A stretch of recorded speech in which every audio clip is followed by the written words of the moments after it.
All right, I'm going to go out on a limb here. I'm going to say that every single one of us in this room made drawings when we were little. Yes? Yes? Yes. Okay. And maybe around the age of like 4 or 5 or something like that, you might have been drawing, and a grown-up came over and looked over your shoulder and said, "What's that?" And you said, "It's a face." And they said, "That's not really what a face looks like. This is what a face looks like." And they proceeded to draw this circle, 2 almonds for some eyes, this upside-down 7 situation we have here, and then a curved line. But guess what? This doesn't really look that much like a face, okay? It's an icon, it's visual shorthand, and it's how we look at so much of our world today.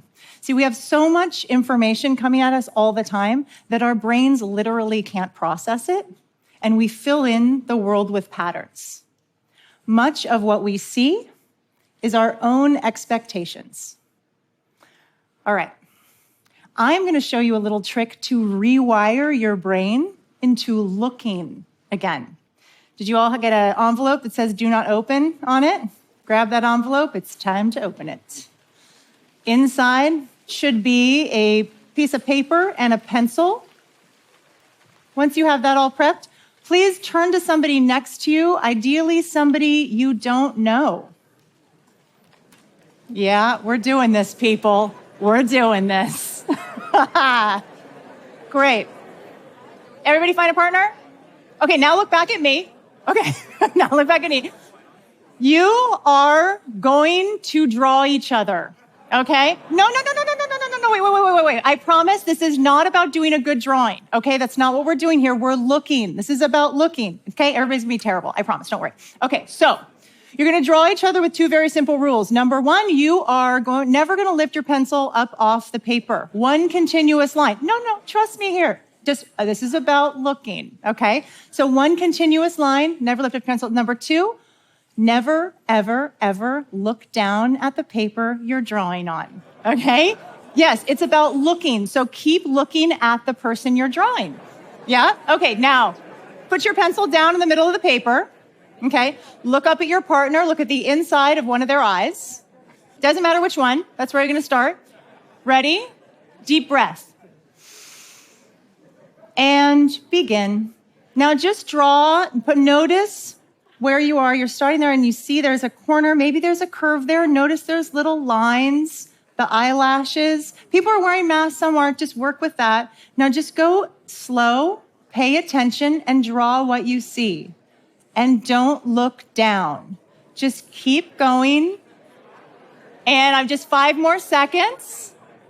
And stop. Look down at your beautiful drawings. Right? Show your partner their incredible portrait.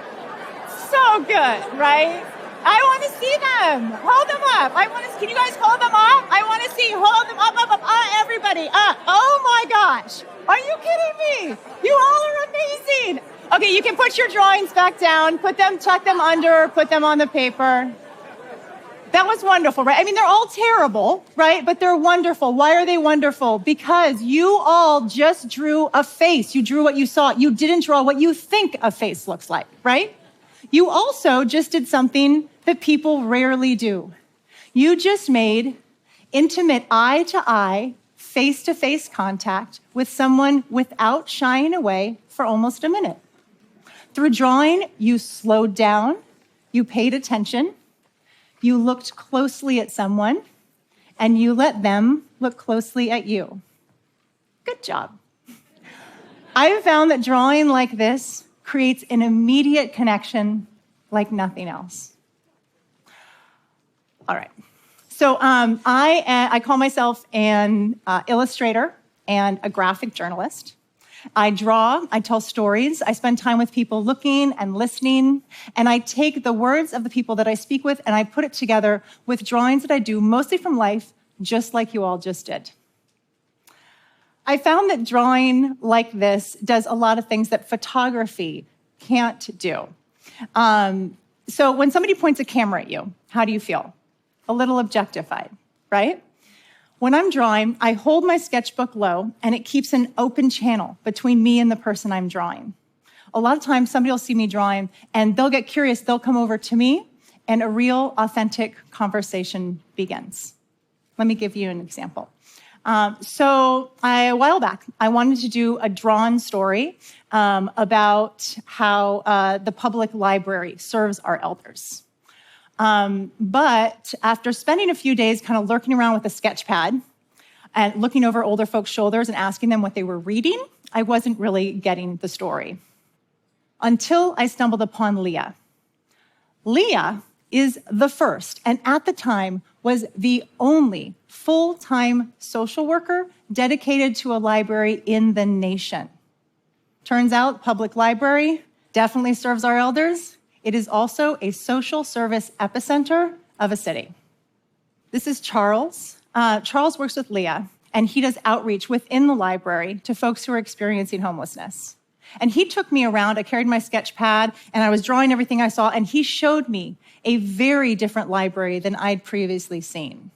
So computers that I assumed were for checking out books or looking at emails were, in fact, a lifeline for folks who are searching for jobs and housing. The sinks in the public restroom, they are a laundromat and showers for folks who are sleeping on the street.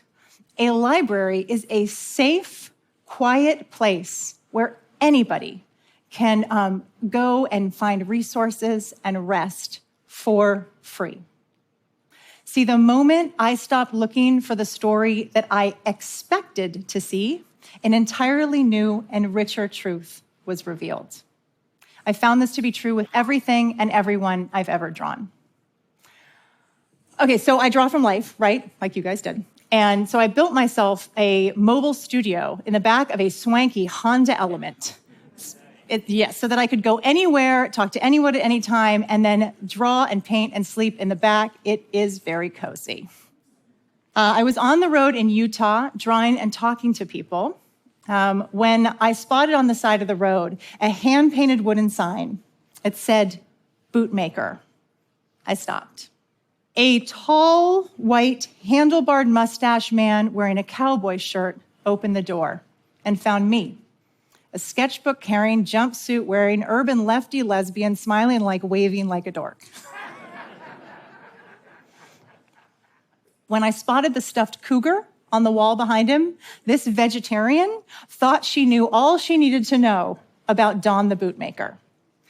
But there we were. So I asked him if he'd just show me quickly a little bit about his craft. He agreed, and we ended up spending the whole day together. As I drew out Don in his workshop, and he told me about the sudden death of his beloved wife, about his deep, deep grief, and about this hunting trip that he was planning and so looking forward to taking with his son.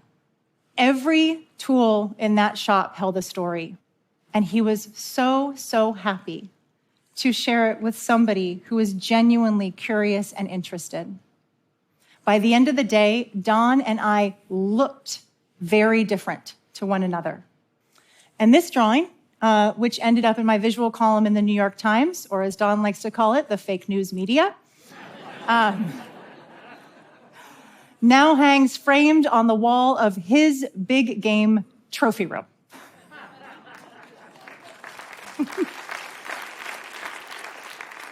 So I was getting ready to start on a new drawn story when the pandemic hit. And overnight, I was, like so many people, just unable to do my job. It was my own mother who suggested that I teach drawing to kids. Kids who are about to lose their routines, be stuck at home, and to help give parents a much-needed short break. Now, I'm trained as a social worker, but I'd never taught kids before. But the night before school closures in San Francisco, I went on Instagram and announced that the next day we'd try something called Draw Together. 10 a.m., I sat behind my drawing table in my home studio, and my wonderful wife pointed an iPhone at me and pressed go live. And what I thought would be 100 kids ended up being 12,000, all eager to draw a dog. The next day, 14,000 kids came, and we drew a tree and that drawing exercise that you all just did. What was supposed to be 5 minutes for 5 days ended up being 30 minutes a day, 5 days a week, for months. And yeah, we talked about line and shape, and we learned about perspective and light and shadow. But what was really going on was we were actively looking our way through a global catastrophe together. See, drawing slows us down. It keeps our hands moving so we can pay attention to things that we usually overlook or that we ignore. Studies show that drawing is one of the most effective ways for kids to process their emotions, and that includes trauma. It helps us talk about hard things. We say something and draw together. It sounds hokey, but it is true. Drawing is looking, and looking is loving. If we can give kids the right supportive environment, drawing helps them let go of perfectionism and fear of failure so that they, unlike you and me, and especially those of us who might have freaked out just a wee bit when I said earlier we were going to draw, right? We can let go of these harder self-judgments so we don't have to undo them later in life. Okay, I don't expect you all to become drawers, but I do know that all of us, kids, grown-ups, everyone in this room, we can all be better at looking, because this is not a face. And when we live like this drawing, we miss out on all of the depth and detail of the world and people around us. This is a face, and this is a face, and that is such a face. And these are faces. And if you slow down, I promise, pay attention and really look, you will fall back in love with the world and everyone in it. And after the past few years we've had, I think we all desperately need a chance to look closely at one another and at ourselves and tell the real truth about what we see. Thank you. Thank you.